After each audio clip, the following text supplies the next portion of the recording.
Posgrados de Universidad Mayor presenta.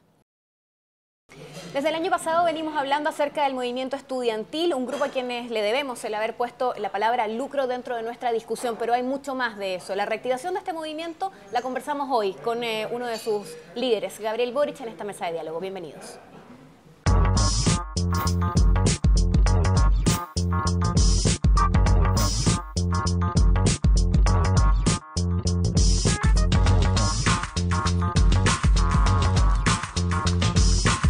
Mesa de diálogo, desde la Confitería Torres. Estamos con Gabriel Boric, estudiante de Derecho y presidente de la Federación de Estudiantes de la Universidad de Chile. ¿Cómo están ustedes? Bienvenidos a una nueva mesa de diálogo. Los recibimos como siempre desde este clásico en el centro de Santiago, en Alameda con 18, donde está instalada la Confitería Torres y donde nosotros ponemos nuestra mesa para dialogar y debatir sobre distintos temas. Llegamos a ustedes como siempre a través del Mostrador TV, a quienes agradecemos que nos permiten compartir junto a ustedes distintas temáticas, y también los saludamos a quienes se van incorporando desde distintos lugares gracias a las redes sociales y van compartiendo nuestro debate. Nos acompaña Gabriel Boric. Gabriel, gracias por aceptar la invitación, por regresar a esta mesa de diálogo. Han sido días bastante intensos y me imagino que deben estar también un poco cansados. Ha sido bastante lo que los hemos visto, no solo a ti, sino en general a los líderes del movimiento estudiantil en prensa, teniendo que salir al paso de muchas declaraciones, teniendo que poner un poco el pecho para las balas en algunas situaciones también. ¿Cuál es tu sensación del punto en el que está hoy día el movimiento estudiantil? Situémonos, digamos, en esta mesa de diálogo hemos conversado varias veces, estamos muy al tanto de lo que ocurre. ¿Cuál es la situación puntual hoy día? Yo creo que estamos en un punto de inflexión, sin duda. En un punto en donde está en cuestionamiento si es que el movimiento estudiantil es capaz de mantener los niveles de, uno, apoyo de la ciudadanía y dos, incidencia política que tuvo durante el año pasado y durante gran parte de este año también en cosas que no se ven mucho, pero que después me interesa desarrollar con más detalle. Y además estamos frente a un desafío muy grande, que es cómo profundizamos la politización dentro de nuestras organizaciones.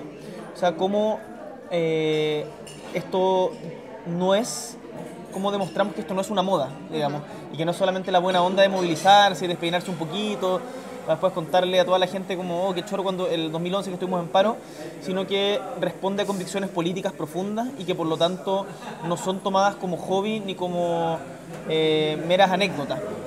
Y eso es un desafío tremendo, que yo creo que nos va a costar mucho tiempo terminar de cuajar, pero me parece que estamos avanzando en la dirección correcta, más allá de lo que se vea un día u otro en la prensa. Yo creo que este movimiento no se puede evaluar desde perspectivas meramente coyunturales. O sea, de repente hay mucha gente un poco histérica que dice el movimiento estudiantil murió o el movimiento estudiantil está en su mejor momento.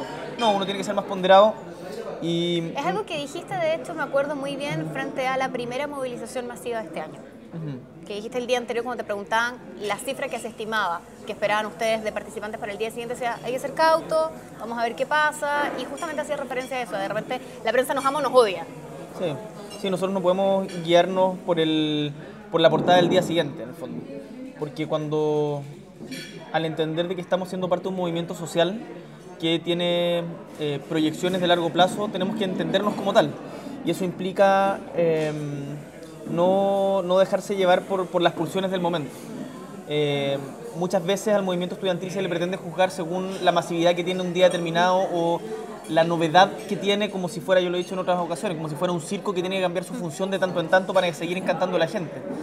Y acá lo que nosotros tenemos que comprender es que el movimiento es político, que tenemos que cuidar su amplitud, pero la amplitud del movimiento social no puede poner en riesgo la coherencia de las demandas del mismo. O sea, cuando a ustedes se les critica en este momento desde la vereda política que esto no tiene nada de social, sino que es un movimiento político, es un movimiento político. Sabes que es una crítica desde la concepción gremialista de la política, y yo no tengo ningún problema en decirte que esto es un movimiento de carácter político. Ahora, eso es diferente a decirte que el movimiento estudiantil es un instrumento político propiamente tal.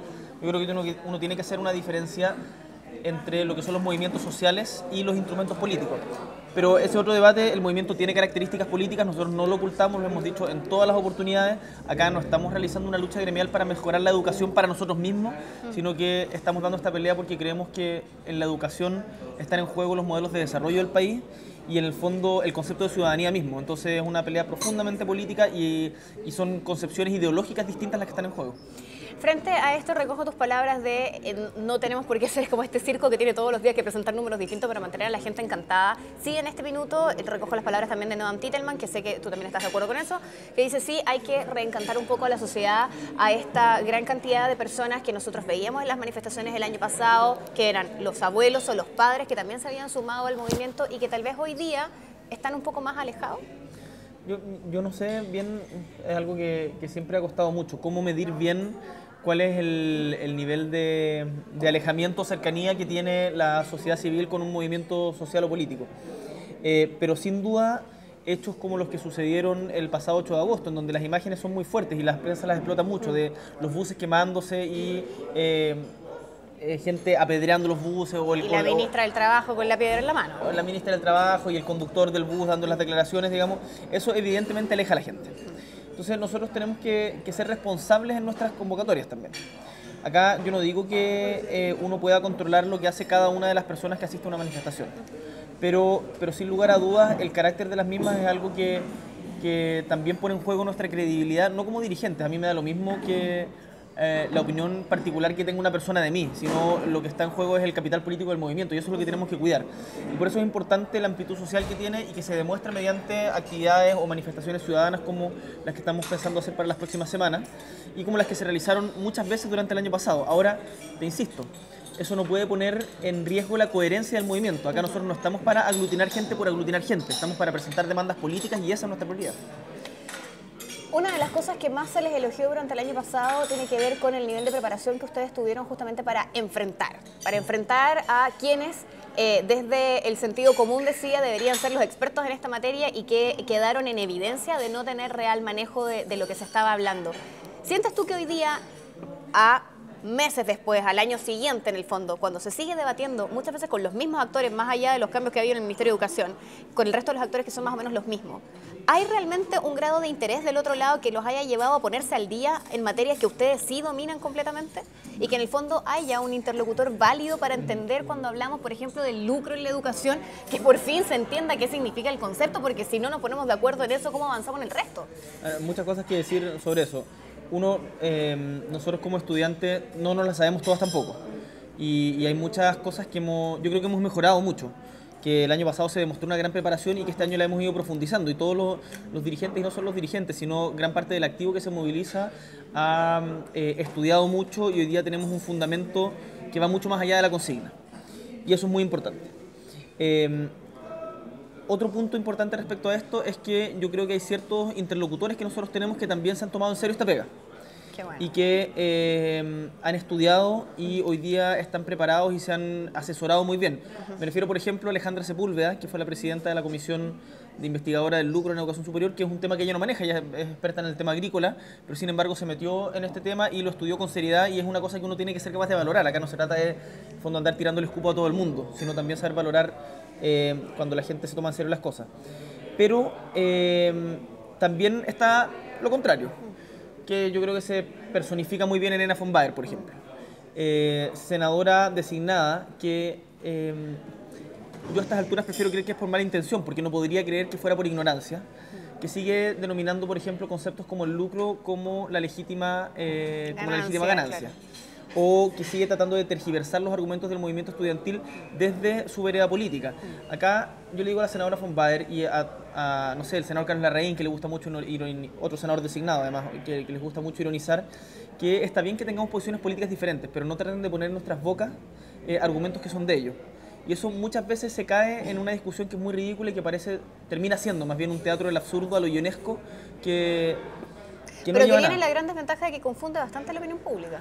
Confunde bastante. Porque esto se hace de manera pública. Se hace de manera pública y desgraciadamente en Chile los medios de comunicación están muy concentrados.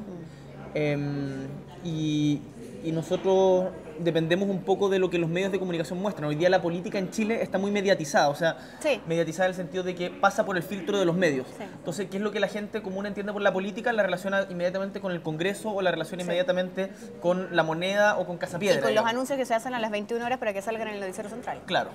pero la política no es eso. La política es lo que estamos haciendo acá, la política es la organización que se está dando en los liceos de Santiago y de Chile, la política son las movilizaciones, la política en el fondo es una práctica cotidiana que nosotros tenemos que rescatar y en el fondo rescatar de los pasillos del Congreso. Hay muchos que lo han señalado de esa manera, no creo que venga el caso de andar citando autores, pero me parece que esa es una tarea importante que nos hemos dado como movimiento estudiantil, el rescate de la política en su sentido más puro y honesto, que es algo que había estado perdido y nosotros hoy día queremos relegitimarla. A nosotros no nos interesa vapulear a la política, sino que queremos hacerla propia y decirle, señores, esto no es patrimonio exclusivo de ustedes, sino que le pertenece a todos los chilenos y nosotros venimos a hacernos cargo también de los problemas que tenemos.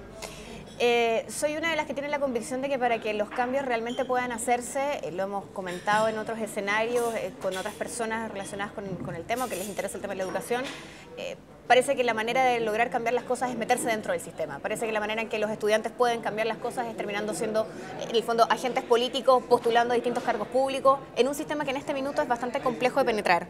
¿Tú estás convencida de eso? Sí.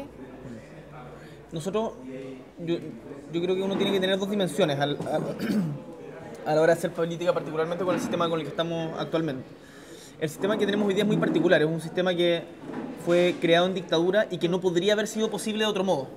Es un sistema político-institucional muy autoritario, que tiene mucha desconfianza de la deliberación pública, creado, recordemos, por Jaime Guzmán, su gran artífice, fundador de la UDI, una persona que seguía las ideas de la falange conservadora española, de la dictadura franquista, y que es muy cerrado por dentro.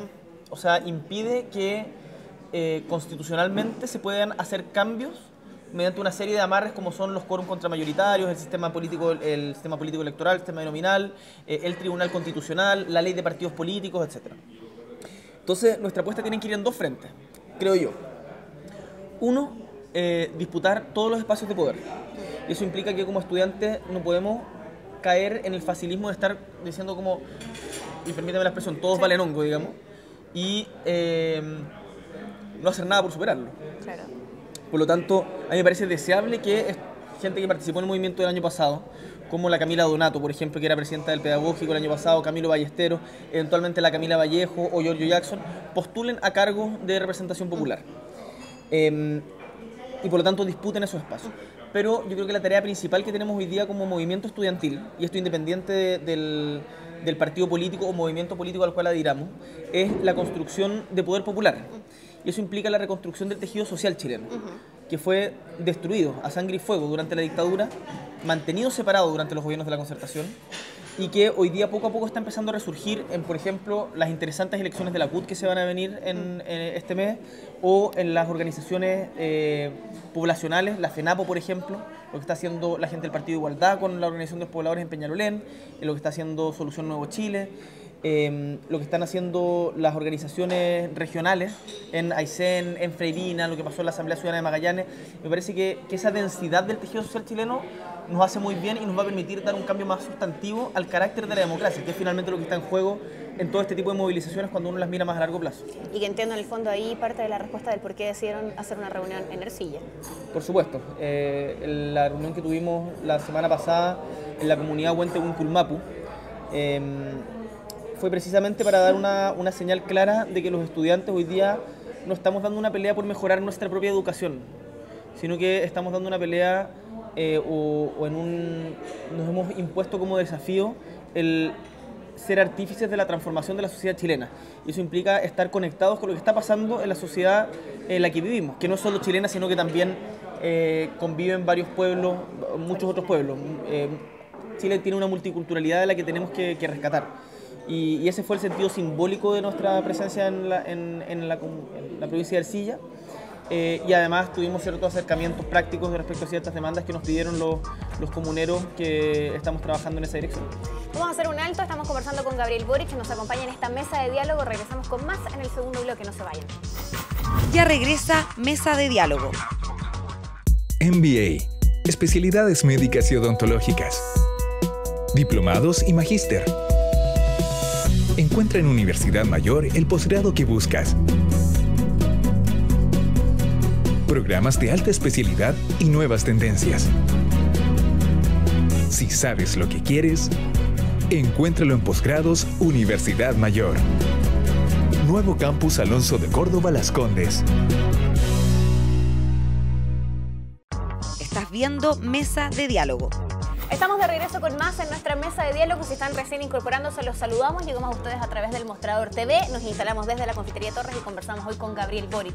Gabriel, tú hablabas te preguntaba al final del bloque anterior, frente a la decisión de reunirse en Ercilla y de lo que eso representa. Otro de los símbolos, en el fondo, que hemos visto en este movimiento fue el minuto clave donde se debatía públicamente incluso lo que estaba pasando en virtud de las patentes del Costanera Center, que para mí, modo de ver, es como el ícono del lucro en este momento y de una cantidad de negocios que, si bien es cierto son legales, están bastante alejados de la moral. Ocurre en nuestro país y ustedes plantan este banderazo en ese lugar, en ese momento clave. ¿Cómo surge eso? ¿En qué minuto se construye esta bandera? ¿Cómo ocurrió esa situación? Bueno, eso fue una idea que nace, bueno, a partir de las movilizaciones del año pasado también se desplegó, ¿te acuerdas la bandera en el Congreso? Sí. Las ventanas del Congreso. Esa bandera se perdió. La bandera gigante que teníamos el año pasado, ¿ya?, se quedó en Colombia. ¿Ya? Y no la hemos podido recuperar todavía. Entonces, de hecho, están haciendo una vaca para tratar de recuperarla porque cuesta mucho. Entonces, antes de la marcha del 28 de junio, con compañeros de la FECH, decidimos que había que hacer un acto, como una acción directa, pero que sea convocante para la marcha del día siguiente, que sea alegre, pero disruptiva también, y que sea simbólica. Entonces se nos ocurrió que qué mejor que la Catedral del Consumo para desplegar nuestras demandas por una educación pública gratuita y de calidad, y más encima donde va mucha gente que nos apoya. De hecho, cuando logramos desplegar la bandera, que no fue fácil porque hubo que hacer un forcejeo ahí con los guardias, pero que también nos entendieron finalmente, recibimos muchos aplausos. Hay un video muy bonito de cómo cuando se despliega la bandera, cómo la gente aplaude. Y la verdad que estos actos simbólicos van teniendo importancia, le van entregando identidad y a la vez historia al movimiento estudiantil. Y emoción, por cierto. Y emoción, por cierto, sí. Y haber estado ahí es bien bonito. O sea, cómo se gritó en ese momento, a ver que haya salido todo bien, todo pacífico. La verdad que fue un muy bonito gesto. Después lo repetimos a menor escala frente a Anglo American. Y bueno, siempre está en nuestras mentes cómo vamos innovando en estas cosas, sin, como te decía antes, convertirnos en un circo que cambie la función, pero sí buscar nuevas formas de manifestación que convoquen a la gente a ser parte de este movimiento. Gabriel, más allá de que tengo claro que las demandas y que a lo que se aspira como movimiento es algo mucho más grande y es algo que probablemente va a tomar bastante más tiempo en lograr resolverse o en desarrollarse, en la eventualidad que las voluntades también se sumen para ello desde el mundo político. Hoy día, ¿qué es lo que sientes tú que han ganado como estudiantes o tal vez desde tu trinchera específicamente de tu universidad?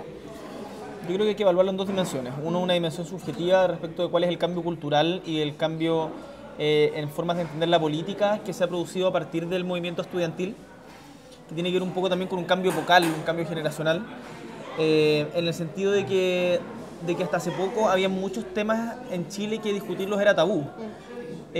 Ya no los temas morales, que hace tiempo hay como una apertura dentro de la sociedad chilena, una apertura insuficiente aún, pero se abrió una puerta, sino más bien temas de cómo entendemos la sociedad, cuál es el carácter del Estado, cuál es el rol que debe cumplir la educación, cuál es la función de la educación en nuestro país, cuál es el concepto de ciudadanía que se forma en las escuelas, cuáles son los contenidos que hay que entregar, la subsidiariedad que está consagrada en la Constitución. Entonces, todos temas que parecían muy complejos, está en el clásico discurso del político fácil de no, estas cosas no le interesan a la gente, que yo creo que quedaron un poco develados. El lucro, y ahí hubo un cambio y hoy día se están discutiendo los fundamentos del sistema político, que es la gran herencia de la dictadura cívico-militar en Chile, o sea, un sistema político, económico, social de carácter neoliberal que fue administrado durante los gobiernos de la Concertación, profundizado durante los gobiernos de la Concertación y que hasta, creo, el año pasado no había sido puesto en cuestión cómo se hizo. Eso es una cosa que me parece interesante en el nivel subjetivo. Otra cosa en el nivel subjetivo es la voluntad de organizarse. Hoy día en Chile estamos viviendo una situación muy paradójica, que es, como te decía antes, que la política está muy mediatizada, entonces la gente como que no quiere participar en elecciones. Vimos la encuesta del INJUVE el otro día en donde más de un 50% de los jóvenes decían que no iban a votar en las municipales, y eso la élite tradicional lo interpreta como una falta de interés en participar en política. Sí. Pero sin embargo, pese a que los partidos políticos tradicionales están profundamente desprestigiados, las instituciones están en sus niveles más bajos de aprobación, yo creo que es grave el tema de que el Parlamento, tanto la Cámara como el Senado, tengan sobre el 70% de desaprobación. Las figuras políticas, salvo excepciones que yo creo que caen en la... Las excepciones que confirman las reglas. Pero son excepciones que yo pondría en la vereda del populismo, que después sería interesante entrar a ese debate. Salvo estas figuras muy específicas, los personajes políticos están muy mal evaluados. Pese a todo esto, se da la paradoja que la gente ha vuelto a creer en la organización, en la acción colectiva como herramienta de transformación de la realidad. No es casual lo que ha pasado en los últimos 2 años en Chile. Magallanes, Freirina, Aysén, Movimiento Estudiantil, Calama, se viene Petarco, se viene también movilizaciones a partir del tema del agua, nuevamente en el Valle del Huasco. Se vienen nuevas movilizaciones regionales en otros espacios, en otras regiones del país, los subcontratados del cobre. Yo creo que, insisto, las elecciones de la CUT van a representar algo muy sintomático en ese sentido. La organización de los pobladores, o sea, está reconstituyéndose de a poco el tejido social chileno y eso yo creo que es algo muy positivo, del cual el movimiento estudiantil es expresión más que causa. Pero de todas maneras es importante situarlo en ese contexto. Eso es la dimensión simbólica, es la dimensión subjetiva. En la dimensión concreta, material, hasta el momento hemos logrado muy poco. Ha habido una regulación de los excesos más violentos del sistema mercantil de educación, en el tema, por ejemplo, de los créditos con aval del Estado, en donde se redujo su tasa de interés, pero se mantiene en la lógica de endeudamiento. Hay una concepción de que hay que parar con el lucro, pero todavía no se define muy bien cómo. Y de hecho el proyecto de superintendencia está detenido en el Senado porque el proyecto que presentó el gobierno era muy malo y logramos frenarlo en la discusión para que se discutieran sus principios nuevamente. Y se han ampliado las becas, pero eso son cosas insuficientes. Te lo pregunto, perdona, porque yo me pongo en el lugar de estar a la cabeza de un movimiento que involucra a tanta gente y a tanta gente que uno tiene que mantener convencida. Desde la visión del liderazgo, en el fondo, decir, muchachos, esto se puede conseguir, vamos a seguir adelante, y tal vez por más que tú puedas tener como líder, o ustedes, porque sé que no eres uno solo, en el fondo que son varios los que están liderando, pero tú puedas tener la convicción de que esto sí va a conducir a alguna parte. En el proceso y en el camino hay que entregar algunas cosas para poder mantener justamente esa llama viva, para poder mantener este movimiento andando. Y por lo mismo nosotros a diferencia, o como más bien como evolución del año pasado, hicimos un pequeño ajuste en la estrategia, en la táctica más bien. El año pasado, cuando se fue, por ejemplo, a la mesa de diálogo con el presidente Piñera, La Moneda, el primer punto en la tabla fue gratuidad, en donde todas las partes sabían que no se iba a conceder inmediatamente. Y de hecho yo creo que hubiese sido indeseable que se concediera de buenas de primeras, tal como está el actual sistema hoy día. Y por lo tanto era una mesa que estaba destinada al fracaso. Lo que hicimos este año en conjunto, universitarios y secundarios, fue elaborar un pliego de demanda que tiene varias virtudes, creo yo. Uno, que comprende al conflicto educacional como un conflicto de carácter sistémico y por lo tanto que no se soluciona solamente apuntando al sistema universitario, sino que también engloba universitario, secundario, y ahora estamos metiéndonos también en el tema de la educación básica inicial y de la prebásica, que nos parece que también es relevante abarcar. En segundo lugar, plantea en sus primeros párrafos los horizontes del movimiento estudiantil, que queremos un sistema educacional público, gratuito, de calidad, laico, pluralista, multicultural, democrático. Y después, en las exigencias concretas, plantea maneras de llegar a esto, lo que hemos denominado avances parciales en la dirección correcta, que están divididos en 4 puntos: fortalecimiento del sector público, fin al lucro y regulación del sector privado, democratización de nuestras instituciones y bienestar estudiantil. Todo esto desglosado en medidas muy concretas que nosotros creemos apuntan en la dirección de este sistema que sabemos no lo vamos a conseguir de la noche a la mañana, pero que sí podemos ir arrebatando ciertas cosas a la actual institucionalidad. Y que ustedes han presentado. Y que nosotros presentamos en una carta el 28 de junio a los 120 diputados de la República, a los 38 senadores y al mismo presidente Sebastián Piñera. Y es lo que el ministro Beyer, de manera muy arrogante, se ha empecinado en no responder. Ahora, tú me preguntabas por los triunfos concretos. Yo quiero destacar algo importante. Te lo pregunto, perdona, un paréntesis, sí, porque frente a esto que te decía de mantener a la gente encantada, a la gente que es parte de este mismo movimiento, más allá de solo los estudiantes, cuando uno recibe el rechazo del informe al lucro, es como para decir, bueno, ¿qué más se puede hacer aquí? Sí, fue creo que debe ser bastante desanimador o desalentador. Fue un golpe bien duro, porque cometimos quizás la ingenuidad de confiar de que en el espacio del Parlamento se iba a poder, o iban a tener un atisbo de decencia para dejar de esconder la cabeza. Desgraciadamente, pese a las buenas voluntades de algunos parlamentarios, donde yo destaco nuevamente el rol que jugó Alejandra Sepúlveda o Carolina Goich, por ejemplo,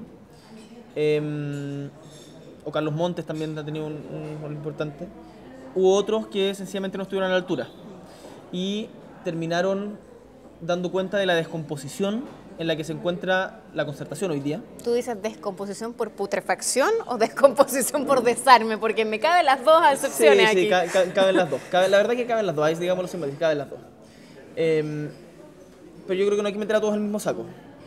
Pero por ejemplo, Jorge Sabaj, quien decidió ausentarse de la votación porque dijo que él había estudiado en una de las universidades que estaban cuestionadas y por lo tanto, en la eventualidad de que hubiese una indemnización, él tendría conflicto de intereses. Un argumento burdo desde cualquier punto de vista y que esconde la cobardía de una persona que no es capaz de señalar qué intereses representa de manera clara. Y que es parte de un partido político, la Democracia Cristiana, que a su vez no es capaz de ordenar a sus diputados para una votación, en donde me consta que Carolina Goich, en ese momento jefa de bancada, hoy sí, retirada por una tema enfermedad, de salud, sí, hizo todos los esfuerzos. Pero ¿qué fue lo que demostró esa votación al final del día? O el show de René Alinco, o el diputado Marinovich vendiendo por lo que sea. Lo que demostró esa votación es la falta de proyecto o la falta de sentido que tienen las coaliciones políticas hoy día. ¿Qué es lo que une hoy día la concertación? ¿Cuál es el proyecto político país detrás de este conglomerado? La verdad que para nosotros fue muy decepcionante. Sin embargo, creo que esto lo tenemos que tomar con harta madurez, porque para nosotros la primera reacción es mandarlo todo a la cresta y decirles esto. Sí, claro, renuncio, ¿no? Váyanse hasta a la aquí. cresta, o sea, no tiene ningún sentido volver a poner un pie acá, etcétera. Pero sin embargo, desgraciadamente hay muchos temas que van a seguir siendo canalizados en el Parlamento. Y por lo tanto, pegar portazo por fuera, creo que sería una actitud inmadura propia de un parlamentario, digamos. Y hoy día nosotros tenemos que tener una visión más de largo plazo y actuar con la cabeza fría, con mucha convicción, pero con la cabeza fría, y por eso o por lo menos algunos, hemos apostado por mantener un diálogo abierto y seguir buscando espacios desde donde solucionar este conflicto. Porque la otra opción es polarizarlo al máximo y que termine reventando. Y a nosotros nos interesa... No garantiza un beneficio. Eso no garantiza un beneficio, a nosotros nos interesan las soluciones pensando en el largo plazo, y en esa es la dirección que hemos estado trabajando durante todo este tiempo con mucha gente. Vamos a hacer un alto nuevamente, estamos en mesa de diálogo, conversamos con Gabriel Boric acerca del movimiento estudiantil, acerca de política, acerca de muchas cosas que en este minuto se tejen dentro de este entramado social. Regresamos. Ya regresa Mesa de Diálogo. Conéctate con El Mostrador TV.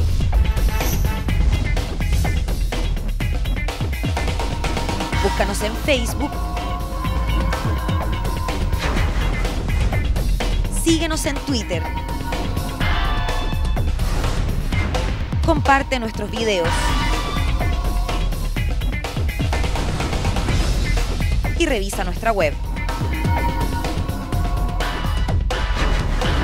Nos mantenemos conectados a ti gracias a las redes. El Mostrador TV.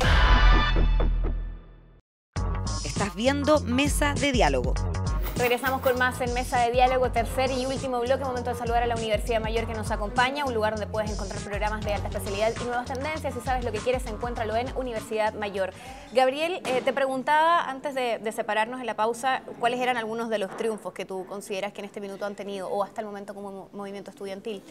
Sí, esta semana sucedió algo bien importante. Todavía falta mucho, pero yo creo que hay que destacarlo, que en la Comisión de Educación del Senado se aprobó el proyecto que pone fin al lucro con recursos públicos. Y eso es un pequeño triunfo del movimiento estudiantil. Perdona, ¿qué significa que pone fin a esto? Eso lo voy a explicar. Significa que, y esto solamente en educación escolar. Okay. En educación escolar, hoy día a los sostenedores les llegan los subsidios del Estado y con este dinero básicamente hacen lo que quieren. Entonces hay muy poco espacio de rendición y mucho de esa plata va directo al bolsillo de los sostenedores. Okay, como casi gasto discrecional. Casi un acto discrecional. Es una cuestión bien loca en verdad. O sea, el sistema que tenemos actualmente no se justifica por ninguna parte. Pero sin embargo, bien quienes nos defendían en torno a este concepto medio abstracto de la libertad de enseñanza, que básicamente es la libertad para enriquecerse de algunos y la obligación de empobrecerse de muchos. Bueno, este proyecto viene a poner una fiscalización clara respecto de los recursos que entrega el Estado y decir que con estos recursos se tiene que cumplir específicamente en fines educativos. Y de hecho le da a los liceos opciones. Usted puede o constituirse como una organización sin fin de lucro o mantenerse o transformarse en una sociedad comercial. Si se mantiene como sociedad comercial, pierde todos los incentivos tributarios, todos los descuentos tributarios que tiene por tener el giro educacional. Por lo tanto, eso nosotros creemos debiera ser un incentivo bastante grande para que vaya retrocediendo el lucro en la educación. Claro. Y eso yo creo que es un pequeñito triunfo del movimiento estudiantil. Falta mucho para que se apruebe en sala, o sea, todavía queda un trámite legislativo grande, pero que hay un primer paso que si no hubiese sido por la movilización de los miles de estudiantes, no se hubiese producido jamás. ¿Esto se aprueba en la Comisión de Educación? Esto se aprobó esta semana, en la Comisión de Educación por 4 votos a 1. Va a ser despachado en 2 semanas más, los trámites son lentos. Después pasa a votación en la sala del Senado y después pasa a votación en Cámara. O sea, en 2 meses más debiera estar. ¿Quién es ese uno? En Fonbaer. A propósito del tema de los secundarios, y ya que los mencionabas en el tema de la educación en los liceos, da la sensación desde la vereda en la que yo transito, que es la de los medios de comunicación, y te lo expongo de esta manera también, que los secundarios están yendo como por una especie de revancha en este momento. Es un poco la manera en la que se está leyendo lo que está ocurriendo con lo tal vez radical que se ha vuelto el tema de las tomas en los colegios y todo lo que esto ha causado durante esta última semana. Tal vez como en esta sensación de leer lo que ellos están haciendo y de ponerse en el lugar, interpretándolo como los universitarios avanzaron bastante y tal vez lo que nosotros queríamos no fue tan parte de esta discusión durante el año pasado. Este es el momento de hacerlo, nos tomamos el colegio de nuevo. Uno de los grandes problemas que tuvo el movimiento del año pasado es que terminamos yendo por caminos diferentes universitarios y secundarios. Y eso es una de las autocríticas que hicimos cuando a mí me toca asumir. Yo a la semana después voy a una entrevista, al lanzamiento de la propuesta educacional de la ACES en el Teatro Cariola. Fui pifiado por casi todo, o sea, fue muy complicado. Y yo sabía que eso no era por mi persona en particular, sino más bien por lo que representaba yo como universitario. Y durante todo el año hemos realizado un trabajo de fortalecer los lazos con los estudiantes secundarios. Y hoy día, como mencionaba antes, estamos todos juntos detrás de un programa, que es el emplazamiento que entregamos el 28 de junio, que contiene las demandas tanto de universitarios como secundarios, está firmado por CONFECH, CONES y ACES. Ahora, eso no es suficiente. Y hoy día hay mucha impotencia, mucha frustración, no solamente en los secundarios, también en los universitarios, pero se expresa de la manera en que se está expresando hoy día en las tomas de liceo. Yo creo que acá tiene mucho que ver la arrogancia, la indolencia y la displicencia con la que el ministro Beyer ha tratado este tema, en donde ha decidido no dar respuesta a las demandas de los estudiantes y sencillamente desplegar su agenda sin preguntarle a los actores sociales involucrados. ¿Es el ministro Beyer el enemigo en esta pelea? Más que hablar de enemigo, yo creo que el ministro Beyer hoy día despliega toda la arrogancia de la tecnocracia de la que proviene. Es una persona que cree que la técnica está por sobre los argumentos que pueda entregar cualquier otro actor social, que cree que tiene una verdad iluminada. Perdona, ¿y esa mirada técnica te parece distinta a la que ha habido de los ministros anteriores? Recordemos que ya han pasado varios. ¿En la misma cartera de educación durante este mismo gobierno? No, lo que pasa es que este ministro es un ministro que sabe de educación, que tiene una visión ideológica muy profunda. La misma los anteriores ministros no sabían de educación. O sea, Joaquín Lavín no tenía idea y Felipe Bulnes no tenía idea. O sea, eran políticos que pusieron ahí a Lavín para... No sé bien si para darle el abrazo del oso, que finalmente fue lo que terminó pasando, y lo terminaron relegando a un ministerio sin ninguna figuración, o para, eventualmente, si le iba bien, potenciarlo como futuro candidato a la alianza. Y a Bulnes para contener un conflicto. Beyer sabe de educación, pero es un tipo que no está dispuesto o no le interesa conversar sus posturas con los demás actores involucrados. Y eso le hace muy mal al debate. Ha ido cerrando simbólicamente las puertas y yo creo que el estado de crispación que existe hoy día dentro del mundo secundario tiene mucho que ver con la actitud que ha tenido el ministro y bueno, los alcaldes que en general, particularmente el alcalde de Santiago, el alcalde de Providencia, el alcalde de Ñuñoa, han tenido un rol muy desafortunado en todo este conflicto. Para ser más claro en este tema, nosotros como universitarios, yo en particular como presidente de la FECH, apoyo de manera irrestricta las movilizaciones que están realizando los estudiantes secundarios. Estamos en permanente contacto con ellos y de hecho hoy día tuvimos una reunión con la ACES, el día de mañana Noam se va a reunir con la CONES, mañana yo me voy a reunir también con otros compañeros a ver bien el tema comunicacional para ver cómo lo abordamos en conjunto. Y lo que quiero señalar es que acá estamos unidos detrás de un mismo objetivo que es transformar el sistema educacional y que se expresa en el programa que presentáramos el 28 de junio. Dentro de estos encuentros que se dan en el fondo, en términos mediáticos también ocurren. Aparece, por ejemplo, Eloísa hablando desde el movimiento secundario, diciendo los límites los ponemos nosotros, como respuesta a lo que dice el alcalde Salaquet, diciendo, oye, esto también tiene límite, y contesta, los límites los ponemos nosotros. Te vemos a ti esta semana haciendo una especie de mea culpa frente al tema de la quema de las micros, diciendo tal vez no fue correcto el tema de que se haya tratado como un montaje y donde se expresa una disculpa al respecto y vemos desde la vocería de gobierno alguien que dice, parece que no sé de qué tanto sirven las disculpas en el fondo. Esto ocurre en los dos lados, claro, en situaciones distintas, con distintos personajes, pero está pasando al mismo tiempo. Mira, a ver, ahí son varios puntos. Yo creo que como estudiantes tenemos siempre que tener la humildad para, o primero la madurez para detenernos, salirnos de la vorágine del día a día, de la cámara, del flash, de la entrevista, de la reunión y pensar cómo lo hemos hecho, en qué hemos acertado y en qué nos hemos equivocado. Y cuando identificamos errores tenemos que ser lo suficientemente humildes para aceptarlo, corregirlo y enmendar el rumbo.